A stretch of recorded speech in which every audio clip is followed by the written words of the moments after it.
ദേശീയപാതയിലെ വിള്ളൽ ഒരു വലിയ ആശങ്കയായി നിലനിൽക്കുമ്പോൾ ഇന്നൊരു മറ്റൊരു പ്രധാനപ്പെട്ട കൂടിക്കാഴ്ച ഡൽഹിയിൽ നടന്നിട്ടുണ്ട്.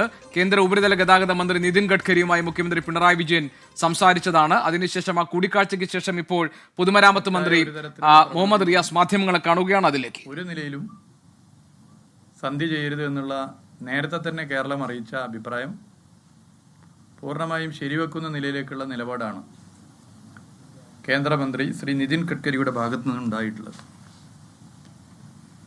അതിൻ്റെ ഭാഗമായി എടുത്തിട്ടുള്ള നടപടികൾ നിങ്ങൾക്കറിയാം, അതുകൊണ്ട് ഞാൻ അതിലേക്കൊന്നും കിടക്കുന്നില്ല. നാഷണൽ ഹൈവേ അതോറിറ്റി ഓഫ് ഇന്ത്യയുടെ ഉത്തരവാദിത്തപ്പെട്ടവർ തന്നെ ആ നടപടികൾ വിശദീകരിച്ചതാണ്. പിന്നെ ഈ പറയുന്ന കുരിയാട് ഇതിൻ്റെ ഭാഗമായി ചെയ്യാൻ ഉദ്ദേശിക്കുന്ന നിർമ്മാണത്തിൽ വരുത്തുന്ന മാറ്റങ്ങൾ ഉൾപ്പെടെയും വിശദീകരിച്ചതാണ്. ഞാൻ അതിലേക്കൊന്നും കിടക്കുന്നില്ല, അതൊക്കെ ഒന്ന് ചർച്ചയിൽ വന്നതാണ്. അത് നേരത്തെ തന്നെ നാഷണൽ ഹൈവേ അതോറിറ്റി ഓഫ് ഇന്ത്യയുടെ ഭാഗത്തു നിന്നും വ്യക്തമാക്കിയ കാര്യങ്ങളാണ്. ഇപ്പോൾ നിർമ്മാണവുമായി ബന്ധപ്പെട്ട് ഈ പറയുന്ന എടുത്ത് 360 മീറ്റർ വയഡക്റ്റ് നിർമ്മിക്കുമെന്നുള്ള നേരത്തെ അറിയിച്ച വിവരം അത് ഉറപ്പുവരുത്താൻ തീരുമാനം ഇന്നത്തെ മീറ്റിങ്ങിൽ ഉണ്ടായിട്ടുണ്ട്. ഈ വീഴ്ചയുമായി ബന്ധപ്പെട്ട് national highway authority of India അതിൻ്റെ ഉത്തരവാദിത്തപ്പെട്ട ഉദ്യോഗസ്ഥരെ സസ്പെൻഡ് ചെയ്തിട്ടുണ്ട്. കരാർ കമ്പനിയെ തുടർ പ്രവർത്തനങ്ങളിൽ നിന്നും വിലക്കിയിട്ടുണ്ട്.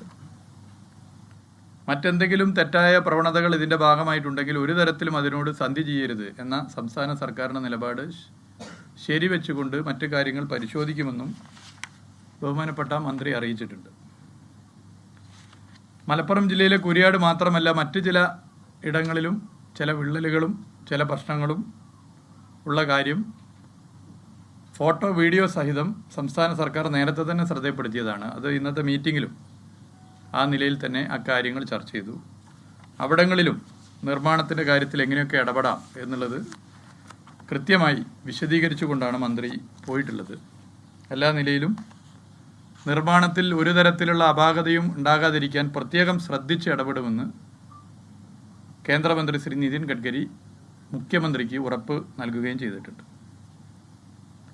പിന്നെ NH-66 പദ്ധതിയുടെ പ്രാധാന്യമാണ് നമുക്കൊക്കെ അറിയാം. ലോകത്തെവിടെയുമുള്ള മലയാളിയുടെ സ്വപ്ന പദ്ധതിയാണ് കാസർഗോഡ് മുതൽ തിരുവനന്തപുരം വരെ 45 മീറ്റർ 6 വരി. എത്രയോ കാലത്തെ പ്രതിസന്ധികളെ അതിജീവിച്ചിട്ടാണ് ഇതിൻ്റെ ഭൂമി ഏറ്റെടുക്കലും നിർമ്മാണവും നടന്നിട്ടുള്ളത്. ഞാൻ അതിൻ്റെ മറ്റു വശങ്ങളിലേക്ക് കടക്കുന്നില്ല. ബഹുമാനപ്പെട്ട ചീഫ് സെക്രട്ടറിയും പൊതുമരാമത്ത് വകുപ്പ് സെക്രട്ടറിയൊക്കെ ഉള്ളത് കൊണ്ട് ഞാൻ അതിൻ്റെ മറ്റു വശങ്ങളിലേക്ക് കടക്കുന്നില്ല. ഒരു കാലത്ത് മുടങ്ങിപ്പോയ പദ്ധതിയാണ്. നമുക്കറിയാം അതെങ്ങനെ യാഥാർത്ഥ്യമായി എന്നുള്ളത്. ഒരു തരത്തിലും നാം കരുതാത്ത നിലയിലേക്കുള്ള ഒരു തീരുമാനം ഇന്ത്യയുടെ ചരിത്രത്തിൽ ആദ്യമായി ഒരു ദേശീയപാത വികസനത്തിന് ഒരു സംസ്ഥാന സർക്കാർ പണം ചെലവഴിക്കാൻ തയ്യാറായി എന്നുള്ളതാണ്. അത് ചെറിയ തുകയല്ല, 5600 കോടി രൂപയാണ്. 2016 ശ്രീ പിണറായി വിജയന്റെ നേതൃത്വത്തിലുള്ള സർക്കാർ അത്തരത്തിലൊരു തീരുമാനം കൈക്കൊണ്ടതിന് ശേഷം ഭൂമി ഏറ്റെടുക്കലും അത്ര എളുപ്പത്തിലല്ല നടന്നത്. ഒരുപാട് പ്രയാസം, ഒരുപാട് പ്രതിസന്ധികൾ ഭൂമി ഏറ്റെടുക്കലുമായി ബന്ധപ്പെട്ട് വന്നിരുന്നു. എന്നാൽ ജനങ്ങളെ ആകെ യോജിപ്പിച്ച് നിശ്ചയദാർഢ്യത്തോടുകൂടി സംസ്ഥാന സർക്കാർ ഭൂമി ഏറ്റെടുക്കൽ പൂർത്തീകരിച്ചു. വളരെ നേരത്തെ തന്നെ ഇത് 45 മീറ്റർ വേണോ വേണ്ടിയോ എന്നുള്ള ചർച്ചയൊക്കെ ഉണ്ടായിരുന്നു. പക്ഷേ 45 മീറ്റർ എന്നുള്ള നിലയിലേക്ക് എത്തുകയും അതിൻ്റെ ഭാഗമായി ഭൂമി ഏറ്റെടുക്കൽ ഒരു തരത്തിലും നടക്കില്ല എന്നുള്ള വാദത്തെയൊക്കെ തട്ടിമാറ്റിക്കൊണ്ടാണ് ഭൂമി ഏറ്റെടുക്കൽ നടന്നത്. പിന്നെ ഇതിൻ്റെ നിർമ്മാണം, അലൈൻമെൻറ്റ് മുതൽ നിർമ്മാണം എല്ലാ കാര്യങ്ങളും നാഷണൽ ഹൈവേ അതോറിറ്റി ഓഫ് ഇന്ത്യയാണ് ചെയ്യുന്നത്. National highway authority of India നിർമ്മാണവുമായി ബന്ധപ്പെട്ട് ഒരുപാട് കാര്യങ്ങൾ പരിഹരിക്കപ്പെടേണ്ടതുണ്ട്, ഇടപെടേണ്ടതുണ്ട്. അവയിലൊക്കെ തന്നെ നാഷണൽ ഹൈവേ അതോറിറ്റി ഓഫ് ഇന്ത്യക്കൊപ്പം നിന്നുകൊണ്ട് സംസ്ഥാന സർക്കാർ ഇടപെട്ടു. ഡിസംബർ മാസം 6-നാണ് ഇതിനു മുമ്പ് ബഹുമാനപ്പെട്ട മുഖ്യമന്ത്രിക്കൊപ്പം ശ്രീ നിതിൻ ഗഡ്കരിയെ കണ്ടതിന് ശേഷം ഇതേ ഹാളിൽ നിങ്ങളെ കണ്ടത്. അന്ന് പറഞ്ഞ ഒരു കാര്യം പിന്നീട് ചർച്ച ചെയ്യപ്പെട്ടതുമാണ്. എല്ലാ 2 ആഴ്ചയിലും ഇതുമായി ബന്ധപ്പെട്ട ഏതെങ്കിലും ഒരു റീച്ചിൻ്റെയെങ്കിലും റിവ്യൂ സംസ്ഥാന സർക്കാർ നടത്തിയിട്ടുണ്ട് എന്നുള്ളതാണ്. അത് വസ്തുതയാണ്.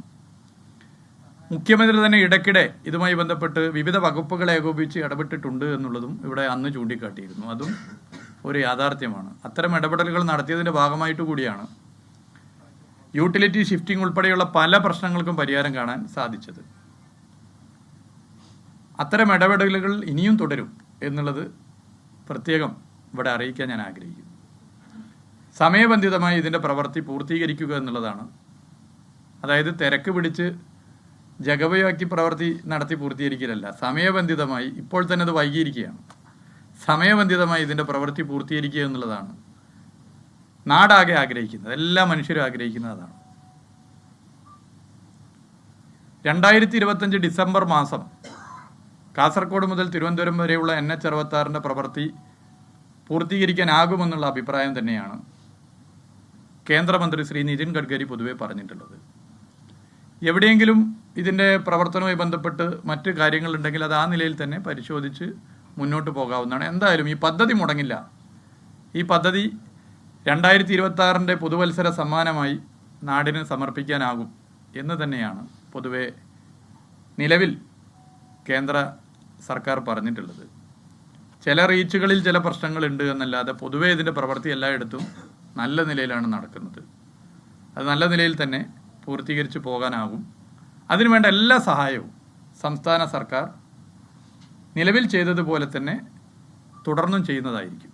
അതായത് മുഖ്യമന്ത്രിയുടെ വിവിധ വകുപ്പുകളെ ഏകോപിപ്പിച്ചുള്ള യോഗം മുതൽ എല്ലാ 2 ആഴ്ചയിലും ഇതുമായി ബന്ധപ്പെട്ട ഏതെങ്കിലും ഒരു വിഷയം ചർച്ച ചെയ്ത ഇതുവരെയുള്ള നിലപാട് തുടരും എന്നുള്ളതും ഇവിടെ പ്രത്യേകം പറയാൻ ഞാൻ ആഗ്രഹിക്കുകയാണ്.